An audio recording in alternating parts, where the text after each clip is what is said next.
오늘은 마가복음 13장 마지막 말씀입니다. 24절에서 37절 본문을 가지고 말씀 나누겠습니다. 이제 올해가 6.25 전쟁 69주년의 해가 됩니다. 그리고 이틀 뒤에 6.25 전쟁이 일어난 기념일입니다. 서울의 광림교회에 출석하고 계시는 현효재 사진 작가가 6.25 참전 용사들 사진을 기록으로 남기고 있습니다. 지금까지 군인 가족 5,000명의 가족 사진을 찍어 주었고, 그리고 6.25 참전 용사 1,000여 명의 분들의 사진을 기록으로 남기고 그들에게 기념으로 주셨습니다. 현효재 이 사진 작가는 사진으로 기록을 남겨야 이 기록이 역사가 되고, 역사가 있어야 교훈이 된다고 생각을 했습니다. 그래서 미국에서 사진을 전공하고 2013년도부터 이 일을 시작을 했습니다. 그분이 미국 한 참전 용사 한 분을 만났는데, 이분이 자기 생애에 가장 가치 있는 시간이 한국의 6.25 전쟁 3년의 기간이 자기 인생에 가장 보람 있었다는 말을 듣고 50kg가 넘는 사진 장비를 배낭에 메고 21개의 나라를 찾아다니면서 참전 용사의 사진을 찍고 있습니다. 젊은 아이들에게 6.25 전쟁에 대해서 질문을 했더니 한국의 청소년 아이들이 6.25가 새로 나온 아이돌 그룹 이름이냐고 대묻더랍니다. 아이들의 가슴 속에 6.25 전쟁이 잊혀져 가고 있는 거예요. 오늘 그리스도인들이 잊어서는 안 될 중요한 한 가지 일이 있습니다. 예루살렘 성전 멸망입니다. 예루살렘 성전 멸망은 구약의 이스라엘 백성에 대한 이야기고, 예수님 당시 유대인에 대한 이야기인데, 오늘 그리스도인들이 왜 예루살렘 성전 멸망을 기억해야 할까요? 예루살렘 성전 멸망을 통해서 예수께서 그리스도의 재림에 어떤 일이 일어날 것인가를 설명하고 있어요. 그러므로 예루살렘 성전 멸망과, 그리고 예수께서 다시 오실 때의 재림 직전에 일어날 인류의 멸망이 똑같은 예언의 관점을 갖고 있습니다. 그러므로 다가올 미래에 예루살렘 멸망에 대한 주님이 예언했던 일들이 그대로 우리 시대에 다시 재현이 되는 거예요. 성전 멸망, 예루살렘 성전 멸망을 우리가 잘 알아야 되는 이유는 똑같은 예언이 그대로 실현이 돼서 예수 그리스도가 다시 오시기 때문에 우리는 예루살렘 성전 멸망에 대한 올바른 지식과 영적 분별력을 갖고 있어야 합니다. 두 개의 그 멸망의 예언이 결국에 하나인 거예요. 예루살렘이 멸망한 그대로 인류가 멸망하고 그리스도가 다시 오실 것을 예수님이 증언하고 계시기 때문에 그렇습니다. 본문을 크게 셋으로 나누겠습니다. 먼저 13장 24절에 27절까지 예수께서 그리스도가 재림하실 때 일어날 현상을 예언하셨는데, 이게 예루살렘 성전 멸망 때에도 동일한 예언이라는 거예요. 두 개의 그 멸망 현상에 대해서 예수님이 증언을 하셨습니다. 먼저 24절 25절에 보시면, 그때 그 환난 후에, 그러니까 예루살렘 멸망 이후에 또는 그리스도가 재림하신 이후에, 그 환난 이후에 해가 어두워지며 달이 빛을 내지 아니하며 별들이 하늘에서 떨어지며 하늘에 있는 권능들이 흔들리리라. 예루살렘 멸망 이후에 이런 일들이 일어났을까요? 주 70년에 로마의 군대에 의해서 예루살렘 성전이 다 불타버리고 예루살렘이 멸망한 이후에 하늘에 이런 하늘의 별과 달과 별들이 흔들렸다는 그런 기록이 있나요? 전혀 없습니다. 그렇다면 예루살렘 성전 멸망의 관점에서 이 본문을 어떻게 해석해야 될까요? 신학자 라이트는 말하기를, 해와 달과 별은 어떤 정치와 종교의 권세자들, 그 사회의 지도자들을 의미한다 그랬습니다. 예루살렘 성전이 불타버렸습니다. 그리고 이스라엘은 전 세계 디아스포라 흩어진 나그네가 되어버렸습니다. 국가가 없어졌어요. 정치 지도자가 필요할까요? 필요 없습니다. 해와 달이 빛을 잃었습니다. 성전이 불타버렸습니다. 종교 지도자들이 필요한가요? 이제 하나님 앞에 제사 드릴 제단이 없습니다. 그러므로 대제사장, 제사장, 서기관, 종교 체제의 지도자들이 다 빛을 잃어버렸어요. 흔들려 버렸습니다. 그러므로 이 예언은 예루살렘 멸망 때 그대로 이루어졌습니다. 동시에 그리스도의 재림 때 이 예언이 그대로 이루어집니다. 예수께서 다시 오실 때에 어떤 일이 일어날까요? 베드로후서 3장에 보시면 옛 하늘과 옛 땅이 다 불타 없어져 버리고 그리고 새 하늘과 새 땅이 시작된다고 하셨습니다. 그리스도가 다시 오실 때 이런 일들이 일어날 것입니다. 해가 어두워지고 달이 빛을 내지 아니하고 별들이 하늘에서 떨어지고 하늘에 있는 모든 광명체가 흔들리게 될 것이, 그리고 그리스도가 다시 오실 것입니다. 두 번째 현상입니다. 26절 27절에 그때 인자가 구름을 타고 큰 권능과 영광으로 오는 것을 사람들이 보리라. 그때 그가 천사들을 보내어 자기가 택하신 자들을 땅끝에서부터 하늘 끝까지 사방에서 모으리라. 예루살렘 성전 멸망의 관점에서 이 예언을 해석해 보겠습니다.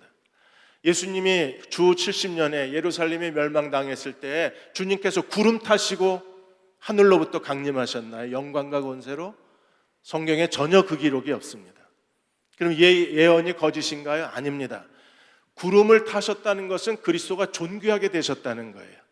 그리고 영광과 권세로 오셨다는 것은 그분이 이제 모든 민족에게 메시아로 인정이 되셨다는 겁니다.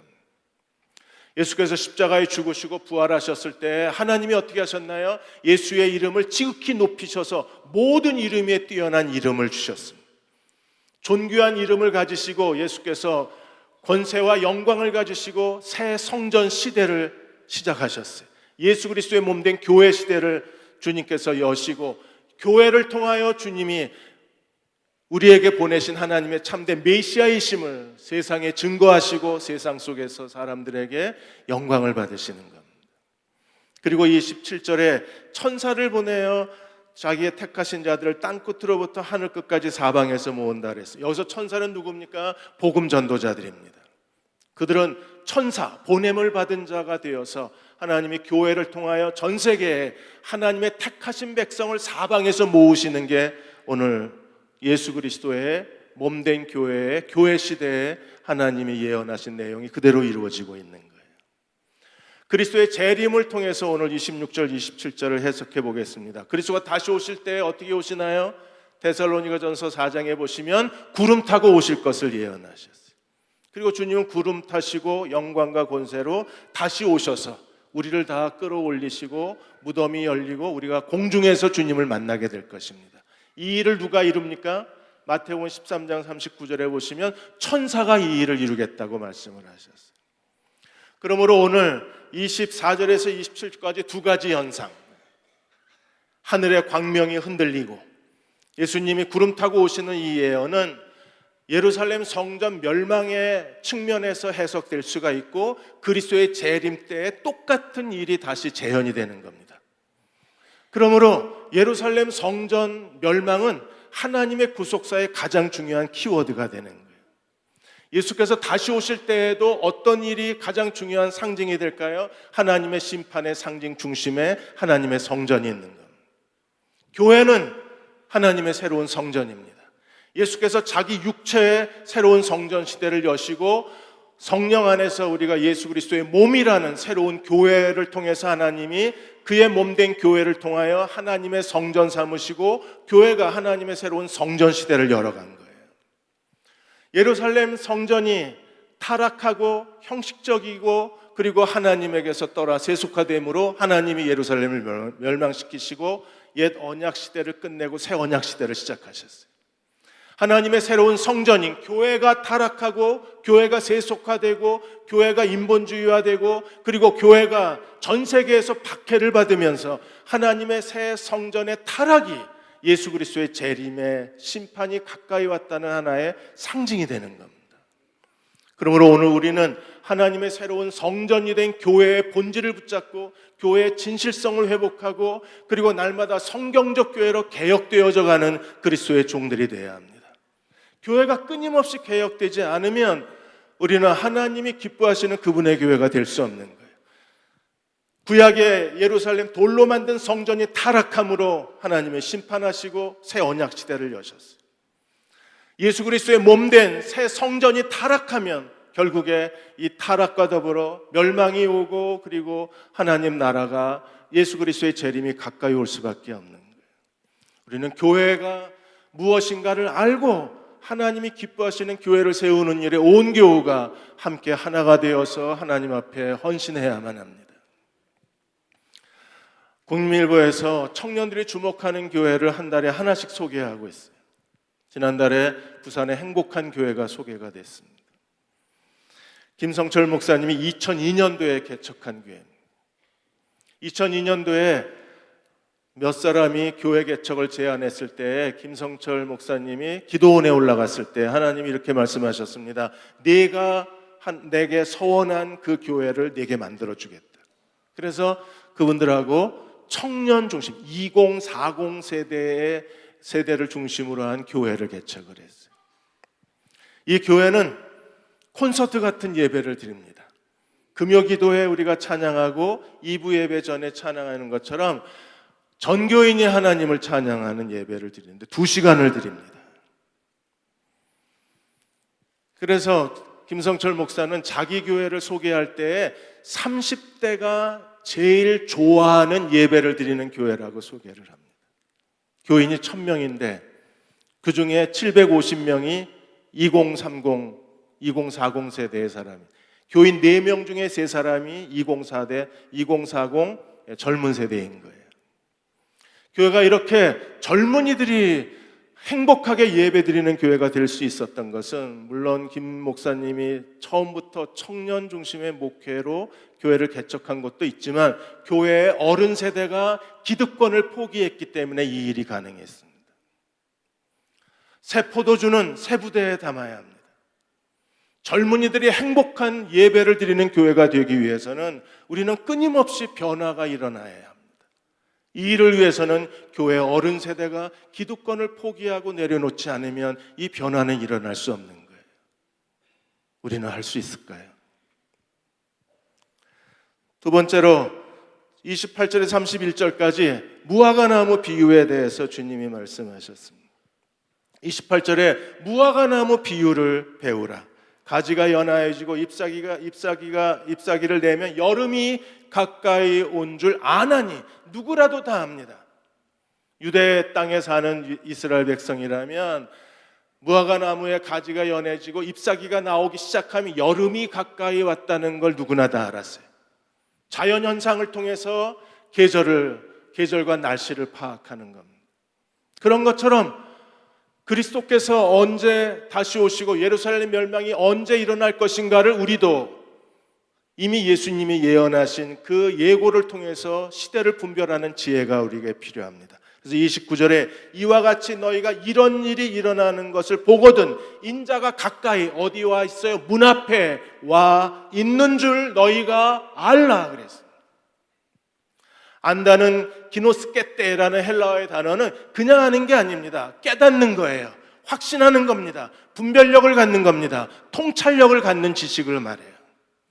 자연현상을 통해서 날씨를 분별하고 계절을 아는 사람들이 이미 우리 주변에서 일어나고 있는 예수님이 예언하신 이런 일을 통해서 우리도 지금이 어떤 시대인가를 깨닫는 지혜가 필요한 거예요. 이런 일, 마가복음 13장에서 주님이 어떤 일을 예언하셨어요? 교회 안에 박해가 일어날 것입니다. 거짓 그리스도와 거짓 선지자들이 많아질 것입니다. 그리고 사람들에게 핍박을 받을 것입니다. 멸망에 가증한 것이 거룩한 곳에 선 것을 보게 될 것입니다. 이런 일들이 시작되면 너희는 알라. 뭘 알아야 해요? 그리스도가 문 앞에 와 계시다는 겁니다.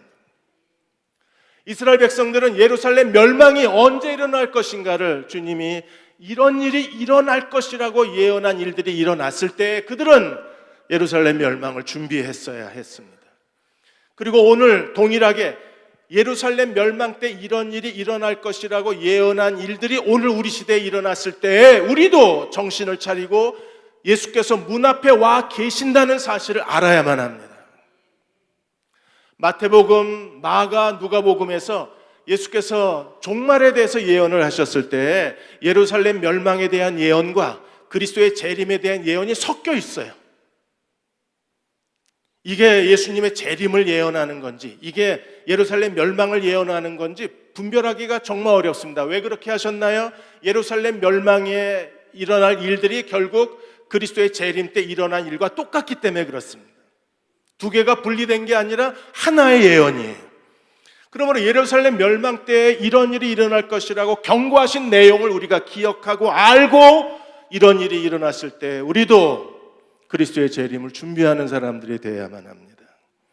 30절에 주님이 이렇게 말씀하셨어요. 내가 진실로 너에게 이르노니 이 세대가 지나가기 전에 이 일이 다 이루어지리라. 오늘 마가복음 13장에 예언된 종말의 예언들이 이 세대가 지나가기 전에 다 이루어지리라 주님이 말씀하셨습니다. 이 세대는 어떤 세대일까요? 종말의 세대. 우리는 바울 서신을 읽어보면 바울이 종말에 대해서 계속 경고한 사실을 기억합니다. 데살로니가 전후서 그리고 그의 서신에서 마지막 종말의 때에 그리스도의 오심을 준비하라는 경고의 말씀을 들어요. 바울 시대에 이미 2000년 전에 바울이 종말에 대한 경고의 말씀을 교회들에게 했습니다. 베드로도 그의 서신에서 그리스도의 오심에 대해서 재림에 대해서 교회를 가르쳤습니다. 그런데 지금도 우리는요, 지금도 우리가 사는 시대를 종말의 시대라고 합니다. 주기철 목사님도 종말에 대해서 가르치셨고, 그 한경직 목사님도 종말에 대해서 가르치셨고, 오늘 이 시대에 우리도 종말이라고 말합니다. 도대체 종말의 시대가 어디서부터 어디까지일까요? 주님이 이 세대라고 했을 때 예루살렘 멸망에서부터 그리스도의 재림의 때가 종말의 시대입니다. 그러므로 오늘 우리도 종말의 시대에 살고 있는 거예요. 종말의 시대는 이미 주님이 예루살렘이 멸망할 것이라고 예언한 그때부터 종말의 시대가 계속 전개되어져서 오늘 우리 시대까지 종말의 그 예언이 그대로 이루어지고 있는 거예요. 우리가 해야 될 일이 무엇입니까? 31절에 주님이 이렇게 말씀하셨어요. 천지는 없어지겠으나 내 말은 없어지지 아니하리라. 언젠가 주님이 오시기 전에 옛 세상과 옛 하늘이 다, 옛 땅과 옛 하늘이 다 사라져버릴 것입니다. 다 멸망을 당할 수 있습니다. 그러나 주님이 말씀하셔서 천지는 없어지지만 내 말은 사라지지 않으리라고 주님이 말씀하셨습니다. 예수께서 십자가에 죽으시고 부활하심으로 말미암아 그분이 예언하신 대로 이 땅에 예수 그리스도의 몸인 하나님의 새로운 성전, 그리스도가 육체가 되신 거룩한 성전을 이 땅에 세워놓았어요. 교회는 살아있습니다. 교회는 생물학적 공동체입니다. 교회는 그분의 몸입니다. 교회는 그리스도의 두 번째 성육신입니다. 그러므로 오늘 우리는 그리스도의 몸된 하나님의 새 성전인 교회를 하나님이 기뻐하시는 교회로 만들고 성숙한 교회로 만들고 그리고 하나님께서 그 교회를 통하여 하나님 나라를 세워가시도록 우리는 기꺼이 그리스도의 몸의 지체로 헌신되어져야만 합니다. 우리가 계시록을 보면 계시록 1장에 예수님의 환상이 나와요.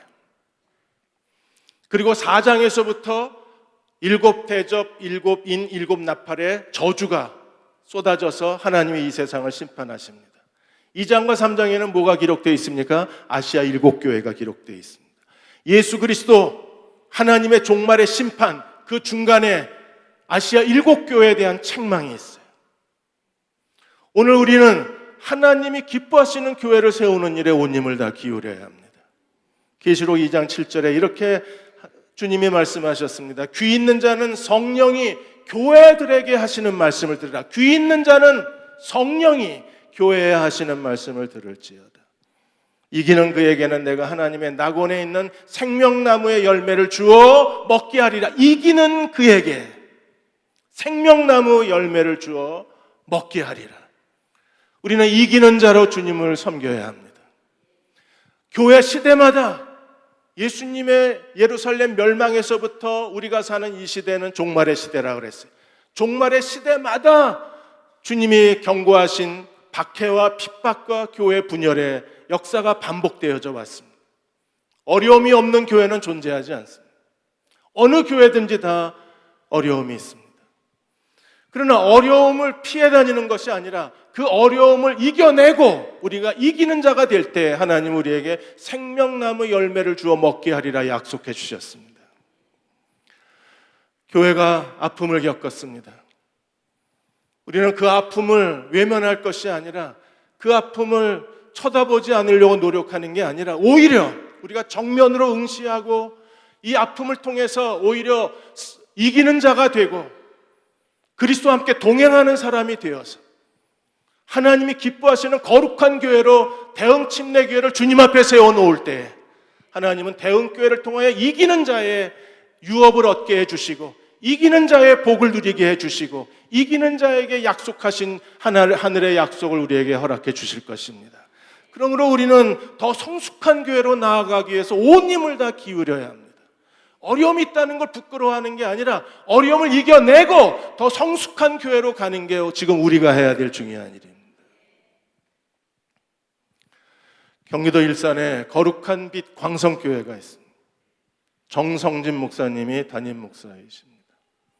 이분도 올해 65세 11월에 정년퇴직하십니다. 후배들을 위해서, 후배들에게 길을 열어주기 위해서, 그리고 또 해야 할 중요한 일들이 있기 때문에 65세 정년퇴직을 하십니다.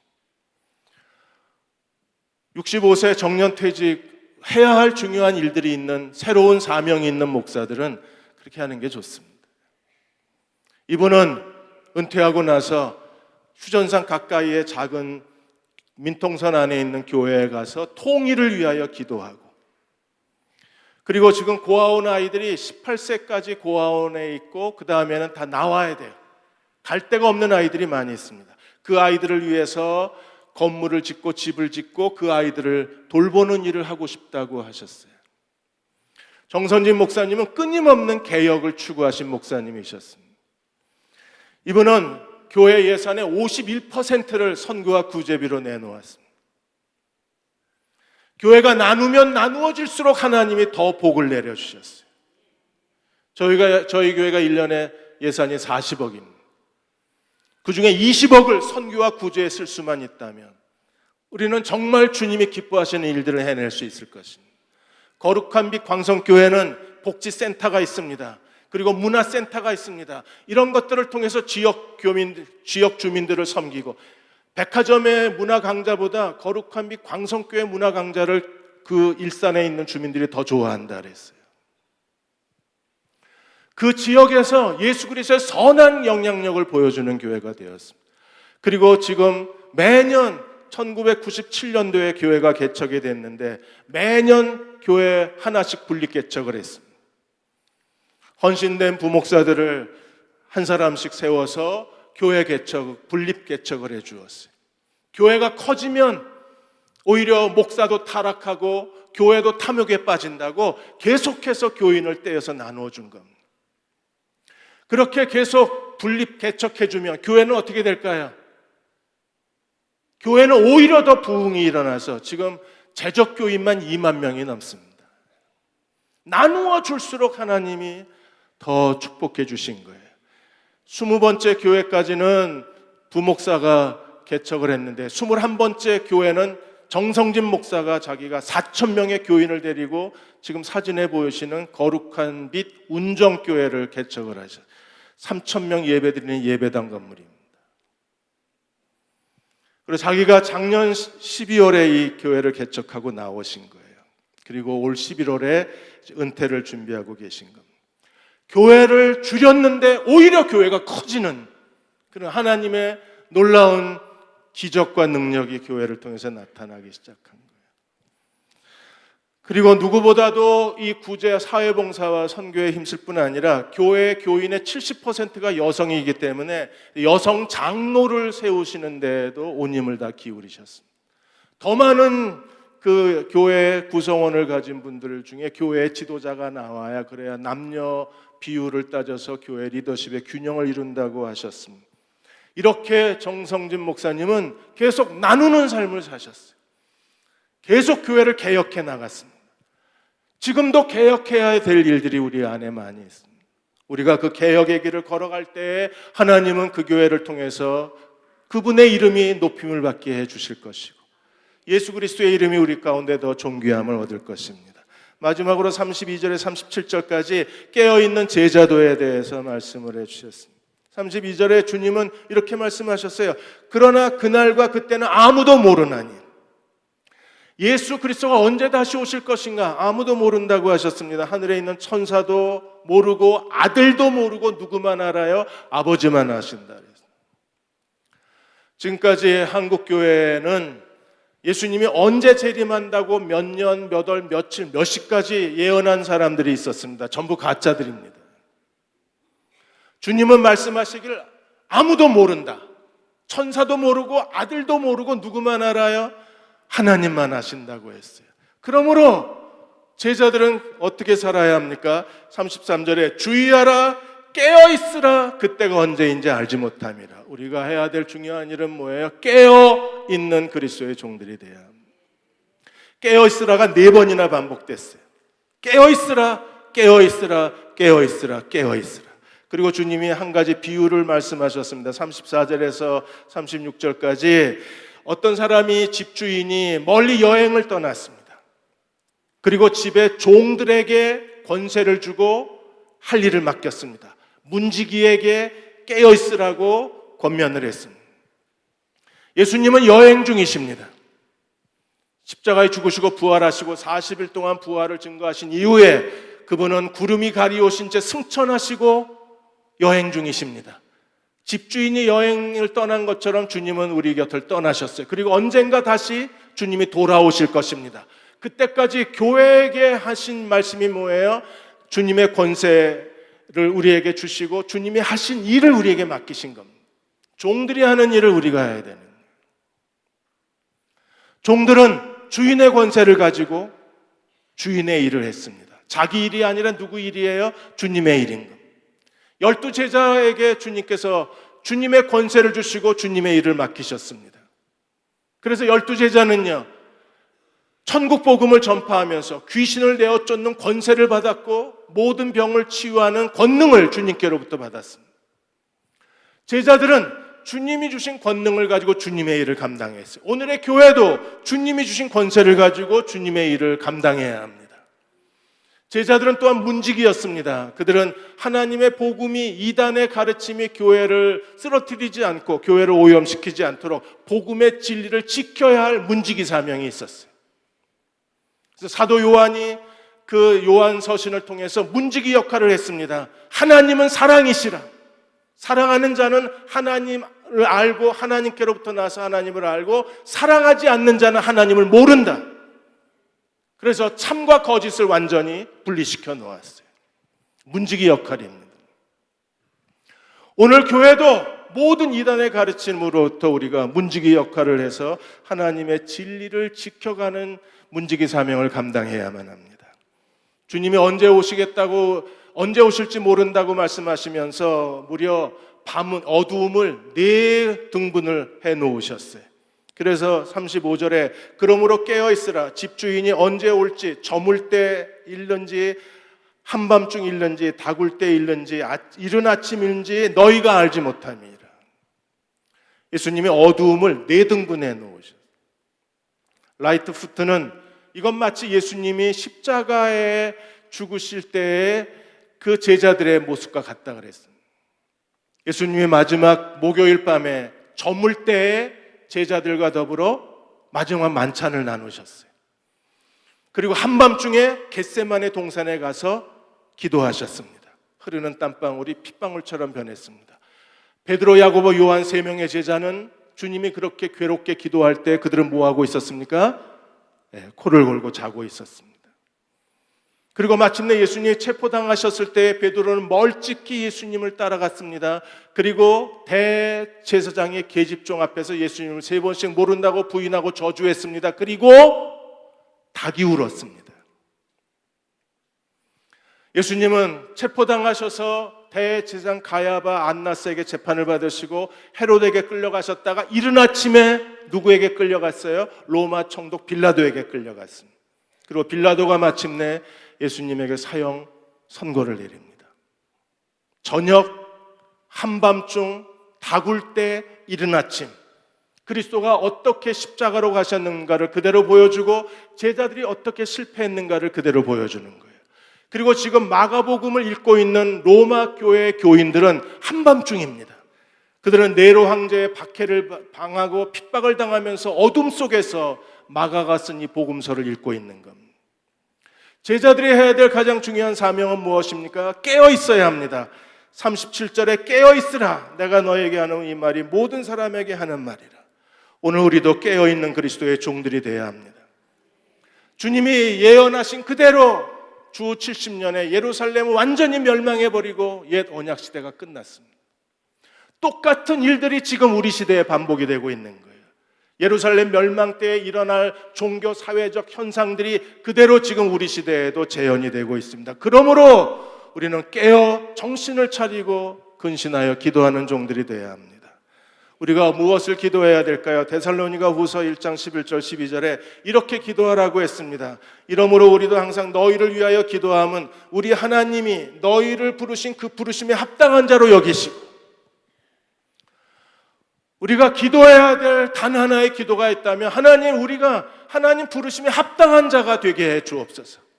대흥침례교회가, 한국교회가 하나님 부르심에 합당한 자들이 되게 하여 주옵소서.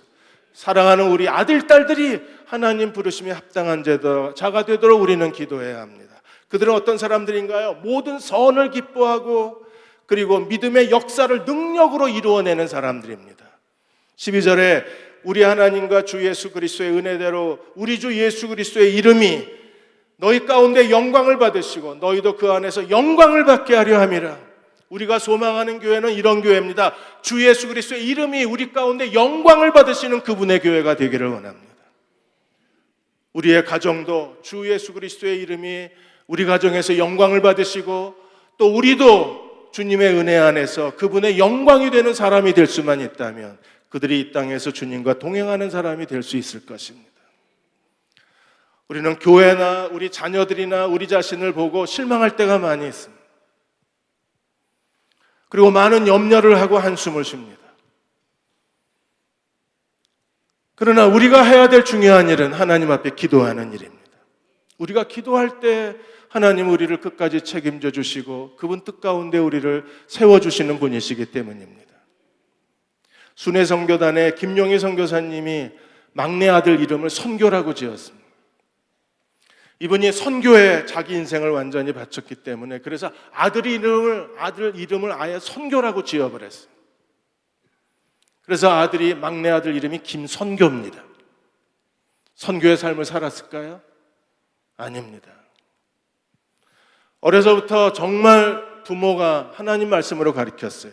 김선교 선교사는 한글을 성경으로 깨우쳤습니다. 아예 성경을 읽는 걸로 한글을 배운 거예요.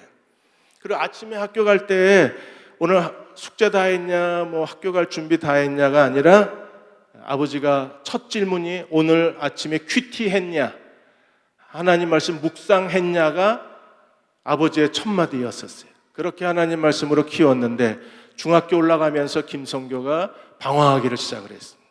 믿음의 확신 다 잃어버리고 학교 불량배들하고 어울리기 시작했어요. 그래서 학교 폭력배가 됐습니다. 골목에서 아이들 세워놓고 호주머니를 털고 술과 담배와 폭력에 일삼고 그러다가 그렇게 방탕한 삶을 살다가 고등학교는 아예 자퇴해버렸습니다. 아버지가 순회 선교단 대표인데 아들이 선교하는 아들이 됐으면 좋겠다고 이름을 선교라고 지어줬는데 이 아이의 인생은요 완전히 다 망가져버리는 거예요. 아버지가 눈물로 기도했을 거 아니에요. 10년 만에 이 아들이 하나님께로 돌아왔어요. 10년 만에. 그가 정말 절망해서 하나님 앞에 엎드려 있었을 때 하나님께서 김선교 선교사를 찾아와서 그 아들을 만나 주신 거예요. 예수님을 인격적으로 만나자 자기 인생의 모든 고민의 해답을 주님께로 얻은 겁니다. 해답은 예수 그리스도 안에 있었어요. 해답은 하나님의 복음이었습니다. 그래서 쓴 책이 믿음은 분투다라는 책을 쓴 겁니다. 이렇게 주님을 만나고 돌아온 이후에 김선교 선교사가 다윗의 열쇠라는 선교단체를 세워서 방황하는 젊은이들에게 예수 그리스도를 증거하고 있는 거예요. 아버지는 자기의 믿음 없음을 회개했습니다. 아들이 10년 동안 방황할 때 아버지는 하나님이 이 아이를 변화시킬 거라고 믿지를 않았어요. 한숨만 쉬었습니다. 염려만 했습니다. 내 아들은 이제 끝났다고 생각을 했습니다. 그러나 어느 날 주님이 그 아들을 만나셨을 때 아들은 주님께로 돌아왔을 뿐 아니라 아버지가 그토록 소망하던 김선교, 선교의 이름에 어울리는, 그래서 젊은이들에게 선교 운동을 일으키는 하나님의 사람으로 완전히 변화가 된 거예요. 하나님을 믿으십시오. 그분은 우리를 변화시킬 수 있습니다. 하나님을 믿으십시오. 그분은 우리의 아들, 딸들을 변화시킬 수 있는 분이십니다. 하나님을 믿으십시오. 그분이 한국교회를 변화시킬 수 있는 분이십니다. 하나님을 믿으십시오. 대흥 침례교회를 영광스러운 교회로 세우실 수 있는 권능이 주님께 있습니다. 김용희 선교사가 그 책 추천사에서 이렇게 말했습니다. 하나님은 우리의 실수에도 불구하고 하나님의 자녀들의 인생을 책임지시고 인생을 이끌어 가시는 분이십니다. 하나님은 우리의 인생을 책임져 주시는 분이십니다. 그리고 우리의 인생을 이끌어가 주시는 분이십니다. 그 하나님 앞에 오늘도 엎드려 기도하는 저와 여러분이 되시기를 주의 이름으로 축원합니다.